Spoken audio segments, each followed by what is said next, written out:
Picture this. A team meets in a conference room to make an incredibly important, high-stakes decision. The tension in the air? You can practically cut it with a knife. The group sits around the table, just waiting.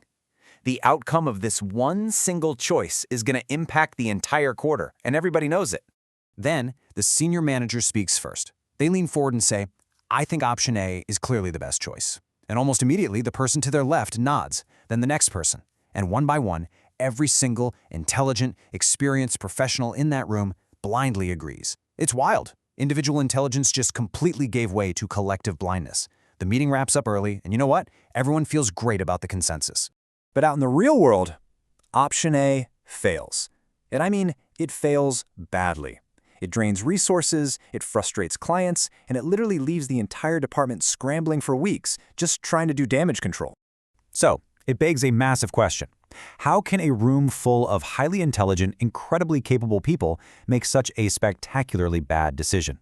Listen, this isn't a fluke. It's a psychological trap called groupthink, where the desire for harmony completely overrides critical evaluation. You've probably felt it yourself in your own meetings, right? It's that moment you decide to just stay quiet rather than rock the boat. But it doesn't have to be this way.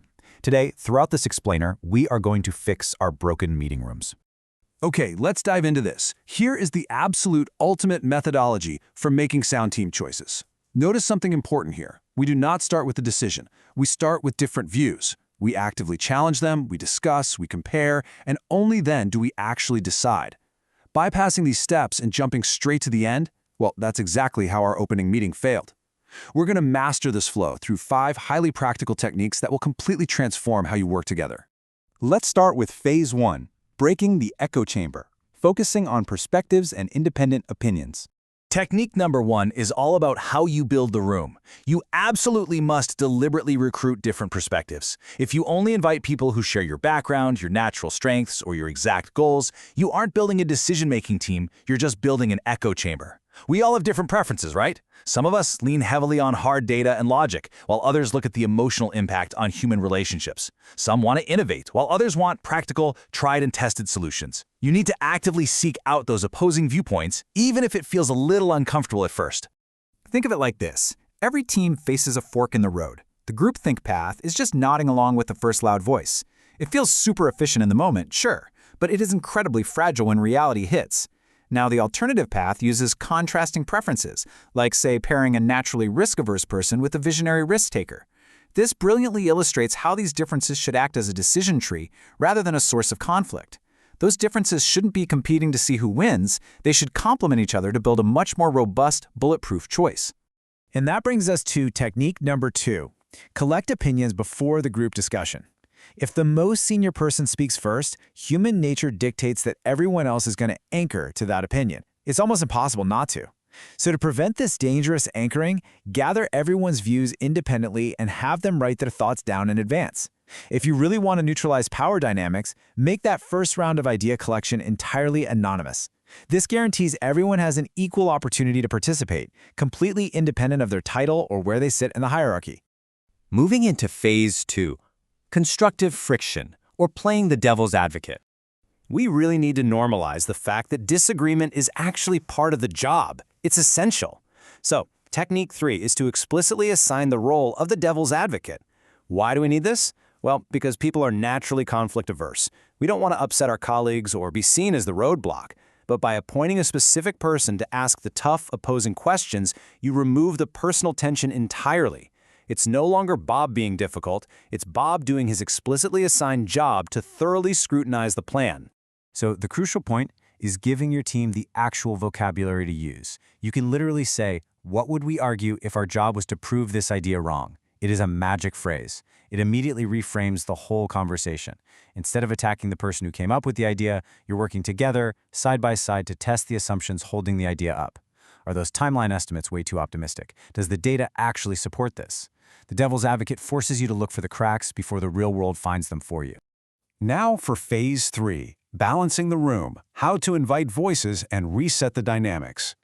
Technique number 4 is absolutely vital. Actively invite quiet people to the floor. In literally any group, outspoken people will naturally dominate the airwaves. It's just how group dynamics work. but we absolutely cannot confuse speaking frequently with having the best ideas. Passive or quiet behavior doesn't mean a lack of capability. It often just means they need deliberate space made for them to feel comfortable jumping in. These quieter members are frequently the most observant people in the room, and they are usually sitting on an absolute goldmine of insight. Now, what's really interesting about this slide is this exact brilliant phrase you can use in your very next meeting. Sarah, we haven't heard your perspective yet. What are we missing? This is an instant neutralization tool. It pauses the dominant voices, it assigns immense value to the quiet person's intellect by asking what the group is missing, and it ensures all ideas are objectively evaluated. And the best part? Anyone in the room can use this technique to balance the floor, not just the manager. But what if the room is already too far gone? Technique number 5 is to change the dynamic when necessary. Sometimes negative dynamics, hidden agendas, or honestly just sheer exhaustion take over. People aren't participating anymore. They're just in survival mode, trying to get to the end of the meeting. When you recognize this happening, you've got to hit the ultimate reset button. Call a deliberate timeout, divide the group into smaller teams of 2 or 3, and have them generate alternatives away from the immense pressure of the main group. All right, phase 4, the meeting replay, where we actually go back and fix option A. Let's move to and see how this builds as we go back in time and replay our opening disaster story, but this time armed with our 5 techniques. We're back in that tense conference room. The senior manager says, "I think option A is clearly the best choice." But this time, before the blind nodding can begin, a timeout is called. A team member steps in and suggests they look at the independent notes everyone wrote down before the meeting. The group deliberately steps back from that dangerous initial push. And look what happens. Because they collected views independently, glaring flaws in option A are instantly revealed. The manager explicitly invites the quietest, most observant member, Sarah, and she speaks up with a completely fresh approach. Then the assigned devil's advocate jumps in, testing the assumptions of Sarah's idea without any personal tension or defensiveness. Because of this constructive friction, totally new paths emerge, and options B and C are mapped out on the whiteboard. The team debates, they compare the hard data, and finally, they land on option C, a thoroughly vetted, vastly superior decision. See? Group decision-making doesn't have to be a trap. By utilizing different perspectives, gathering independent thoughts, assigning a devil's advocate, inviting quiet voices, and resetting the dynamic when needed, you transform a room of intelligent individuals into an actual mastermind. So, as you head into your very next meeting, I want you to look around the table and ask yourself one thing.